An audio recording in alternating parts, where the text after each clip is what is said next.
如果你要問我喺峽谷邊條路最危險，梗係對控路啦，唔通係輔助啊？咁喺對控路究竟邊個最抽得？梗係呢條友啦，唔通係我吹水強咩？冇錯，佢就係超級無敵終極變態王忍扭之治呢條咁嘅嘢，我唔怕同你講，就算係鋼鐵俠嚟到同佢直抽隻嘅話，唔留低兩嚿電池都好難可以全身而退。真唔係話契運師我哋話喺當今世上放眼成個峽谷，除咗我吹水強之外，仲有邊個咁蒙居夠膽動喺到處都冇敢同佢硬碰硬？你哋自己話啦。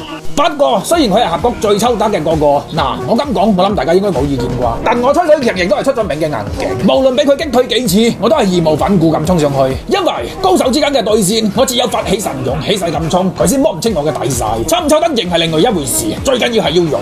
嗱，呢波如果唔係個林令王喺度搞震，佢一用都走唔甩。呢個小騰技，我唔知點解佢會出現喺呢度，我淨係知道佢既然嚟咗，就咪使旨意走啦。呢種兄弟冇腦啊，唔係頭弟冇腦嘅行為，唔單止害死你自己，仲會累雞方添㗎，知冇？再嚟冇咗啲行雜人蛋喺度左右左勢，等我哋兩條彈實，唔係兩個高手嚟一場真正嘅較量。我直頭定啲嚟，我仲頂得住。正所謂軟嘅怕硬嘅，硬嘅經唔怕死嘅，唔怕死嘅經唔要面嘅。只要你足夠唔要面，話知佢心夠21，得就得，唔得就分純得喂雞。知驚啊咧！事實證明，只要你唔怕死，怕死嘅就係佢哋。不過我諗佢應該仲未走嘅，等我食個豬腳飯，腫個膽，仲出嚟慢慢炮製佢。但今次我就唔同你講笑啦，係要記分高下，亦定生死嘅。咪以為我唔知，你鬼鬼祟祟呢波頭掉毛，跟就開打，跟就開跟實喂，哦，我操，什麼鬼啊這是？快跑快跑！屌，做到咯！喂，大哥，別追啦，我本地的，放我一馬，不要啊！哎呦，好彩，唔係，個仆街點會喺度噶？屌，冇見過人頭係嘛？你好嘢下，山水有相逢啊！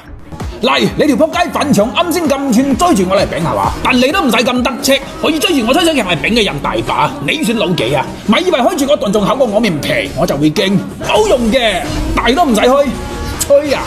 雖然我吹水強一直都係成個峽谷嘅顏值東東，但走嘅不嬲都係實力路線，凌空鬼仔跳，啱先只不過係熱身啫，依家我已經進入咗最佳狀態。呢咁嘅情況底下，咪話你哋養過啊？就算係隻豬由我面前行過，都要挨2巴先可以全身而退啊！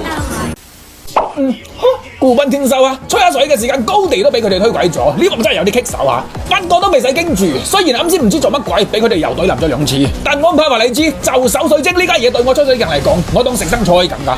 基本上每鋪都有咁嘅情況，正所謂置之死地而後生，只有喺存亡之際，人先會奮不顧身咁去戰鬥，或者喺呢個 moment，佢哋可以摧殘我哋嘅肉體，但我哋嘅精神誓要與水晶同在。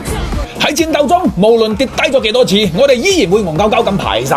我之所以咁堅持，唔係想證明我自己有幾抽得，而係事關團隊嘅榮耀。雖然依家得返我同法師2條蛋散喺度苦苦掙扎，但我身後嘅每一寸土地，我唔怕同你講，你冇2個豬腳飯加支生可樂嘅話，我係絕對唔會後退半步。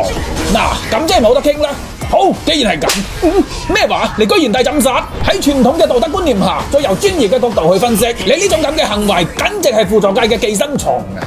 冇講咁多，呢條嘢依家係非常關鍵，勝敗可以話係在此一舉。我哋霸定個視野先，定啲嚟，呢度有人，兄弟放心，佢哋想衝條龍，除非由我身上踩過去啦。凌空鬼仔跳，你咪睇佢哋2個許狗咁大隻，好似好勁咁，但你冇唔記得，我已經17級啦。